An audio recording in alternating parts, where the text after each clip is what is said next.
Hello friends, welcome to Indian study पर आपका स्वागत है। दोस्तों, जैसा कि आप सभी लोग जानते हैं, मैं आपको डेली बेसिस पे लेखपाल और यूपी पुलिस कांस्टेबल के रिगार्डिंग वीडियो प्रोवाइड करवा रहा हूं। लेकिन पिछले 2 दिनों से मैं बहुत ज़्यादा बिजी चल रहा हूं, इस वजह से वीडियो नहीं आ पा रही है, तो माफ़ कीजिएगा। हो सकता है कि इसके बाद मैं एक और वीडियो अपलोड कर दूँ यूपी पुलिस के या यूपीएसआई के रिजल्ट के रिगार्डिंग, है ना। तो फिलहाल मैं आपसे यही बोलूँगा कि वैकेंसी आप लोगों के सामने बहुत ज़्यादा है। यूपीएसआई की, यूपी पुलिस कांस्टेबल की वैकेंसी आपकी लगभग आ ही चुकी है। उसका नोटिफिकेशन कभी भी आउट हो सकता है।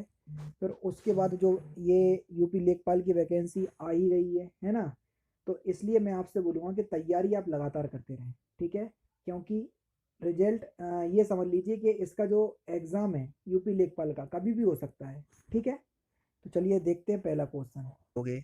महोत्सव का आपको संधि विच्छेद बताना है कि महोत्सव का संधि विच्छेद क्या होगा। सिंपल सा क्वेश्चन से आसानी से बता सकते हैं। तो अगर हम बात करें सर महोत्सव के संधि विच्छेद की कि महोत्सव का संधि विच्छेद क्या होगा, तो आपका जो सही आंसर हो जाएगा वह क्या हो जाएगा, महाप्लत उत्सव। ये महोत्सव का संधि विच्छेद होगा। दूसरा ऑप्शन यहाँ पर आपका बिल्कुल क्या हो जाएगा सर, करेक्ट हो जाएगा। नेक्स्ट क्वेश्चन देखो। मैंने घर जाना था, वाक्य में अशुद्ध संत आपको बताना है कौन सा अशुद्ध शब्द है। तो सही आंसर आपका क्या हो जाएगा सर, जल्दी बताओ। मुझे घर जाना था, तो मैंने वाक्य में अशुद्ध अशुद्धि, ये पहला ऑप्शन कर। देशभक्ति में समास आपसे पूछा है। देश के लिए भक्ति, देशभक्ति, कारक चिन्हों का बोधो तत्पुरुष समास। पुस्तक पढ़ी जाती है में कौन सा वाच्य है। सिंपल सा क्वेश्चन से पुस्तक पढ़ी जाती है, तो सही आंसर हो जाएगा कर्मवाच का उदाहरण है ये। दूसरा ऑप्शन से यहाँ पर आपका बिल्कुल करेक्ट होगा। इनमें से अवय शब्द आपको बताना है कौन सा अवय शब्द है, जल्दी बताइए।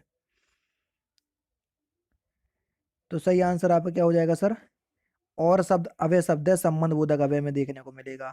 पूर्ण विराम का चिन्ह आपको बताना है, सिंपल क्वेश्चन से। ये एक पूर्ण विराम का चिन्ह है ना। तो यहाँ पर पहला ही ऑप्शन से आपका बिल्कुल क्या हो जाएगा सर। अच्छा, पूर्ण विराम का बनाना है भैया, पूर्ण विराम का तीसरा ऑप्शन होगा, समझ रहे। तीसरा ऑप्शन होगा बिल्कुल, डंडा। डंडा बिंदी तो विस्मयादि बोधक का चिन्ह होता है, ठीक है। ये पूर्ण विराम का चिन्ह नहीं है, ये विस्मयादि बोधक चिन्ह है। ये है पूर्ण विराम का चिन्ह, ठीक है। ये क्वेश्चन मार्क है, ये पाद बिंदु है, ठीक है। नेक्स्ट क्वेश्चन देखो। दूध का धुला होना, इस मुहावरे का सही अर्थ क्या है। दूध का धुला होना, इस मुहावरे का सही अर्थ क्या है। तो सही आंसर आपका क्या हो जाएगा सर, निर्दोष होना। पहला ऑप्शन बिल्कुल करेक्ट। जिसकी लाठी उसकी भैंस, इस लोकोक्ति का सही अर्थ क्या है। क्वेश्चन नंबर 47, दो ही ऑप्शंस में, तीनों ही ऑप्शंस में काम हो जाएगा। शक्ति संपन्न आदमी अपना काम बना लेता है, दूसरा option correct. Next question start करने से पहले मैं आपको बता दूं दोस्तों, अगर आप उत्तर प्रदेश में किसी भी एग्जाम की तैयारी करना चाहते हैं, चाहे यूपी लेखपाल, UP police constable, UP triple S C PET, UPSI, RO, ARO, या ऐसे एग्जाम उत्तर प्रदेश में जो आगामी दिनों पर आने वाले हैं, उन सभी से रिलेटेड कोर्स आपके अनअकैडमी पर चल रहे हैं। आपका सवाल होगा सर, इन सारे कोर्स के लिए क्या मुझे अलग से सब्सक्रिप्शन परचेज करना होगा, अलग अलग हर कोर्स के लिए। नहीं, one subscription for all exam जो अनअकैडमी की यूनिक पॉलिसी है। यानी कि अगर आप एक कैटेगरी के अंदर सब्सक्रिप्शन परचेस करोगे, तो उस कैटेगरी में जितने भी कोर्स चलाए जा रहे होंगे आप सभी को एक्सेस कर पाओगे, जो कि मुझे अनअकैडमी की सबसे खास और सबसे अच्छी बात लगती है। अगर आप सब्सक्रिप्शन परचेस करना चाह रहे हैं, तो आप रेफरल कोड की जगह इंडियन स्टडी अप्लाई कीजिएगा। क्या, इंडियन स्टडी अप्लाई कीजिएगा विदाउट स्पेस, कहीं भी आपको स्पेस नहीं देना है। ये अप्लाई कीजिएगा तो आपको इंस्टेंट 10% का डिस्काउंट मिलेगा। और अगर आप सब्सक्रिप्शन 20 से 25 या 24 दिसंबर तक परचेस करते हो, देख लिए दोस्तों, अगर आप सब्सक्रिप्शन 20 से 24 दिसंबर के बीच परचेस करते हो, तो 1 साल के सब्सक्रिप्शन के साथ आपको 2 महीने का सब्सक्रिप्शन बिल्कुल फ्री, और 2 साल के सब्सक्रिप्शन के साथ आपको 3 महीने का एडिशनल सब्सक्रिप्शन बिल्कुल फ्री मिलेगा। ये ऑफर केवल और केवल यूपी पीएससी और यूपी ट्रिपल एससी कैटेगरी के अंतर्गत है। और इस कैटेगरी में मैं भी पढ़ाता हूँ। स्पेशल क्लास रहती हैं जो कि बिल्कुल फ्री ऑफ कॉस्ट रहती हैं। उनका भी आपको डिस्क्रिप्शन में लिंक मिल जाएगा, और अगर आप सब्सक्रिप्शन परचेस करना चाह रहे हैं तो इसका भी लिंक आपको डिस्क्रिप्शन में मिल जाएगा, एक बार जरूर से चेकआउट कीजिएगा। नेक्स्ट क्वेश्चन से आपका कि आपको वीर रस का स्थायी भाव बताना है, सिंपल क्वेश्चन है। उत्साह वीर रस का स्थायी भाव होता है। दोहे के प्रथम चरण में कितनी मात्राएं होती हैं, दोहे के। तो दोहे के प्रथम चरण में कितनी मात्राएं होती हैं, 13 मात्राएं। पहले तीसरे में 13 13, दूसरे चौथे में 11 11। शब्द अलंकार आपको बताना है कौन सा शब्द अलंकार है। यमक अलंकार एक शब्द अलंकार है, चौथा ऑप्शन करेक्ट। तालब ध्वनि आपको बतानी है, कौन सी तालब ध्वनि है? सा एक तालब ध्वनि का उदाहरण है। तीसरा ऑप्शन से यहाँ पर आपका बिल्कुल करेक्ट। इनमें से कौन सा अघोष है? अगर आप सघोष, अघोष, अल्पप्राण, महाप्राण ये सभी चीज पढ़ना चाहते हैं तो आप अनअकैडमी पर आओ, सुबह 9 बजे डेली बेसिस पे क्लास चला रहा हूँ। प्रत्येक वर्ग का पहला दूसरा व्यंजन आपके अघोष कहलाता है, तीसरा चौथा पांचवा व्यंजन आपका सघोष कहलाता है। पहला और दूसरा तो का जो है वो पहला वर्ग में आएगा, यानी कि पहले वर्ग में आएगा, तो इसलिए अघोष का उदाहरण है। स्त्रीलिंग शब्द आपको बताना है, कौन सा स्त्रीलिंग शब्द है? रचना एक स्त्रीलिंग शब्द है, चौथा ऑप्शन करेक्ट। कौन सा शब्द पुल्लिंग शब्द है? राष्ट्र एक पुल्लिंग शब्द है। किस शब्द का प्रयोग सदा बहुवचन में होता है? सही आंसर हो जाएगा प्राण, हस्ताक्षर, ये सभी बहुवचन की तरह प्रयोग होते हैं। ने किस कारक का विभक्ति चिन्ह है? ने कर्ता ने, बस हो गया पहला ऑप्शन। कर्ता ने कर्म को करण से इस तरीके से अगर आपको याद है, आसानी से पहचान लोगे। सर्वनाम शब्द आपको बताना है, कौन सा सर्वनाम शब्द है? आप शब्द निजवाचक सर्वनाम में देखने को मिलेगा, दूसरा ऑप्शन करेक्ट।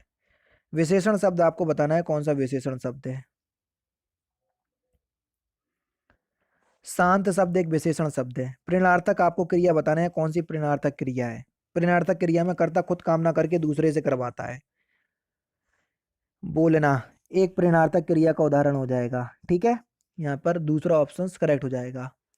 नेक्स्ट क्वेश्चन आपके सामने, लड़के ने पुस्तक पढ़ी है, वाक्य का काल पहचानिए।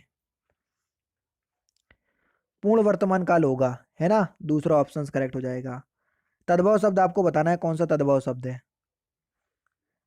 अचरज, अचरज एक तद्भव शब्द है। इसका जो तद्भव होगा, तत्सम होगा, वो होगा आश्चर्य, ठीक है। शीत का विलोम शब्द आपको बताना है, ये वोकैब वाला सेक्शन है। शीत का विलोम शब्द हो जाएगा उष्ण, चौथा ऑप्शन करेक्ट। कर का अर्थ नहीं होता है, कौन सा? सूर्य, कर का अर्थ नहीं होता। नेक्स्ट क्वेश्चन, जो कठिनाई से मिलता हो वाक्यांशों के लिए एक शब्द क्या होगा? दुर्लभ, दूसरा ऑप्शन करेक्ट हो जाएगा। कितना सर? दूसरा ऑप्शन यहाँ पर आपका बिल्कुल करेक्ट हो जाएगा। अनिल और अनल शब्द का सही अर्थ युग्म आपको बताना है। अनिल का मतलब होता है वायु, अनिल का मतलब होता है आग, है ना, तो पहला ही ऑप्शन यहाँ पर आपका बिल्कुल करेक्ट। पराजय में आपको उपसर्ग बताना है कि पराजय में कौन सा उपसर्ग होगा। तो पराजय में कौन सा उपसर्ग हो जाएगा? तो आपका सही आंसर हो जाएगा परा उपसर्ग, यानी कि इस क्वेश्चन का तीसरा ऑप्शन करेक्ट। नेक्स्ट क्वेश्चन आपके सामने, कामायनी के आपसे रचनाकार पूछा है, कामायनी के रचनाकार कौन है? Question number 72। सिंपल है, आसानी से बता सकते हैं, जयशंकर प्रसाद, ये यूपीएसआई में पूछा जा चुका है। गोदान किसका उपन्यास है? बेहद सिंपल क्वेश्चन, गोदान, तो सही आंसर हो जाएगा आपका प्रेमचंद्र का, दूसरा ऑप्शन करेक्ट। बीजक किसकी रचनाओं का संग्रह है? बीजक कबीर जी की रचनाओं का संग्रह है। अंधेर नगरी नाटक के रचयिता कौन है? तो इस क्वेश्चंस का आंसर आप मुझे कमेंट बॉक्स में बताएंगे। तो दोस्तों ये थे आपके 37 हिंदी के इंपॉर्टेंट क्वेश्चंस जो कि आपके यूपीएसआई में पूछे जाना है, ठीक है। वीडियो अगर आपको अच्छी लगी हो तो प्लीज़ दोस्तों वीडियो को लाइक और शेयर जरूर कर दीजिएगा। तो दोस्तों फिलहाल की वीडियो में सिर्फ इतना ही।